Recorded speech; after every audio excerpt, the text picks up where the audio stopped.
नमस्कार दोस्तों, मैं कुशांक Chauhan, director global Shanti care hospital.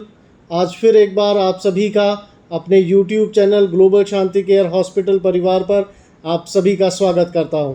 आज फिर एक बार हम एक वीडियो लेकर के आपके सामने आ रहे हैं जिसमें आपको बहुत अच्छी जानकारी दी जाएगी। कृपया वीडियो को अंत तक देखें, अपने हॉस्पिटल के चैनल को लाइक और सब्सक्राइब करें। मैं doctor Akshay, MPT orthopedic, global Shanti care hospital Shamli. आज मैं आपको एक नए टॉपिक के साथ जिसको कहते हैं फ्रोजन शोल्डर। फ्रोजन शोल्डर एक ऐसी बीमारी होती है जिसमें पेशेंट्स का कंधा जाम होना स्टार्ट हो जाता है। इसे हम एडेसिव कैप्सुलाइटिस भी कह सकते हैं। कैप्सुलाइटिस का मतलब होता है जहाँ पे किसी जोड़ का जाम होना, और यहाँ पे आ जाता है कि कंधा, जैसे फ्रोजन मतलब जुड़ना किसी चीज़ का। तो जैसे कंधा जाम होता है तो उसमें हमारी जो रेंज ऑफ मोशन होती है शोल्डर जॉइंट की, जो हमारे हाथ आगे से, पीछे से, साइड से ऊपर जाता है, उसमें दिक्कतें आनी स्टार्ट हो जाती है। और दिक्कतों के साथ साथ इसमें दर्द और सूजन आनी स्टार्ट हो जाती है।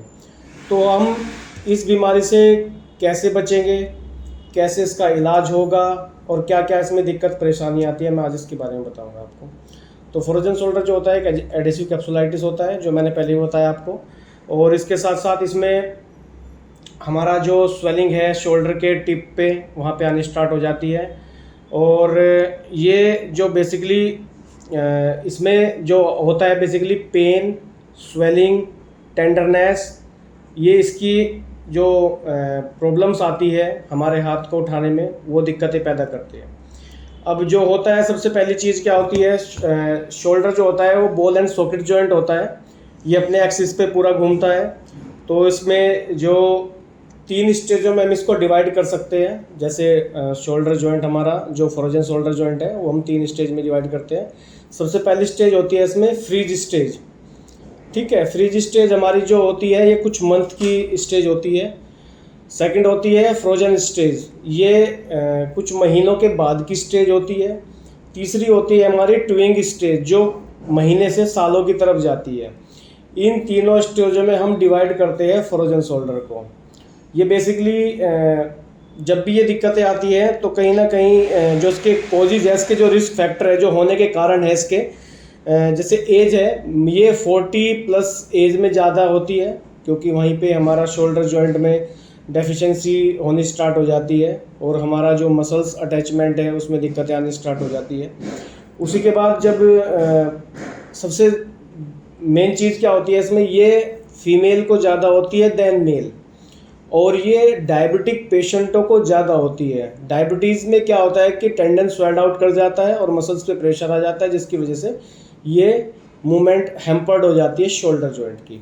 इसके बाद क्या आता है कि इसमें बहुत सारी जो इंजरी ऑफ लेवल है, जैसे रोटेटर कफ मसल्स इंजरी होती है, किसी पेशेंट को स्ट्रोक आए उसके कारण, या कोई हेमिप्लीजिक कंडीशन हो जिसमें शोल्डर ड्रॉप चला जाता है, उसमें एडेसिव कैप्सुलाइटिस बनना स्टार्ट हो जाता है।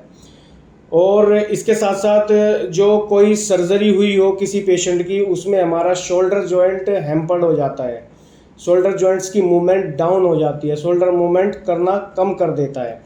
इसके बाद इसमें डायबिटीज़ का मैंने बताया था पहले भी, डायबिटीज़ पेशेंट को भी होती है। उसके बाद जो थायराइड, हाइपर और हाइपोथायरॉयडिज्म के पेशेंट होते हैं उनको होती है। पार्किंसन पेशेंट को हो सकती है ये दिक्कतें, क्योंकि उसमें स्टिफनेस, जॉइंट में बॉडी स्टिफनेस होनी स्टार्ट हो जाती है। तो उसके बाद सबसे मेन दिक्कत क्या है, हम इसका प्रिवेंशन, हम इससे बचाव कैसे कर सकते हैं। जैसे जैसे कोई भी शोल्डर जॉइंट में इंजरी होगी, रोटेटर कफ मसल्स होगी, हाइपरथायरॉयडिज्म हो जाएगा, स्ट्रोक होगा, पार्किंसन डिजीज होगी, इसमें बचाव शोल्डर की स्लाइटली मूवमेंट करा के कर सकते हैं इनिशियल स्टेज में। जैसे जैसे ये प्रॉब्लम्स आती है तो इनिशियल स्टेज में हम शोल्डर की मूवमेंट करते हैं, तो हम शोल्डर को मोबिलाइज फेज में लेके आते हैं, जिससे हमारा शोल्डर जाम होने से बच जाता है। बेसिकली जब शोल्डर हमारा बेसिकली इनिशियल स्टेज में हमारा मूवमेंट करेगा, तो ये फ्रोजन से हम जो स्टेज मैंने बताई, तीनों stage, freeze stage, frozen stage और ट्वेंग स्टेज, इन तीनों स्टेज में ताविंग स्टेज जो होती है हमारी, वो तीसरी स्टेज जो 1 साल के बाद वाली स्टेज हो जाती है, उसमें दिक्कतें आती है। अब इसकी बेसिकली जो अब आते हैं, मैंने सब कुछ बता दिया इसके बारे में, अब मैं बताता हूँ आपको इसको ट्रीटमेंट। ट्रीटमेंट क्या होता है? बेसिकली इसमें ट्रीटमेंट जो होता है वो मोबिलाइज ट्रीटमेंट होता है। हम पहले शोल्डर की स्वेलिंग को, इन्फ्लामेशंस को डिक्रीज़ करेंगे। बेसिकली इसमें कभी कभी कॉर्टिकोस्टेरॉइड के इंजेक्शंस भी लगाने पड़ जाते हैं, जिसकी वजह से हमारा साइनोवियल फ्लूइड इंक्रीज हो जाता है और वो शोल्डर की मोबिलिटी को इंक्रीज करता है। फिजियोथेरेपी का रोल बहुत इंपॉर्टेंट है, इसमें बहुत ज़्यादा इंपॉर्टेंट है फिजियोथेरेपी का रोल। फिजियोथेरेपी से हम शोल्डर की मूवमेंट को बढ़ाते हैं, शोल्डर की मसल्स को स्ट्रेंथ देते हैं, रोटेटर कफ मसल्स जो होती है उसको स्ट्रेंथ देते हैं। बेसिकली जब रोटेटर कफ मसल्स जो शोल्डर की जॉइंट की मूवमेंट को 0 डिग्री से 180 डिग्री तक हमारे शोल्डर की रेंज ऑफ मोशन होती है, वो हमारी रोटेटर कफ मसल्स के द्वारा ही होती है। तो जब हम उन मसल्स को स्ट्रेंथ देंगे हमारी फिजियोथेरेपी की हेल्प से, तो ये चांसेस है कि शोल्डर की जो फ्रीजनेस है वो कम हो जाएगी और शोल्डर को स्ट्रेंथ मिलेगी और फ्रोजन शोल्डर का ट्रीटमेंट इसी प्रकार से संभव हो जाएगा। धन्यवाद। वीडियो को अंत तक देखने के लिए आप सभी लोगों का हार्दिक धन्यवाद, आभार। आप इसी तरह हमारे चैनल के साथ बने रहें। हमारा हॉस्पिटल परिवार लगातार आप लोगों के लिए मेडिकल से संबंधित वीडियो लेकर के आप लोगों के बीच आता रहेगा। नमस्कार।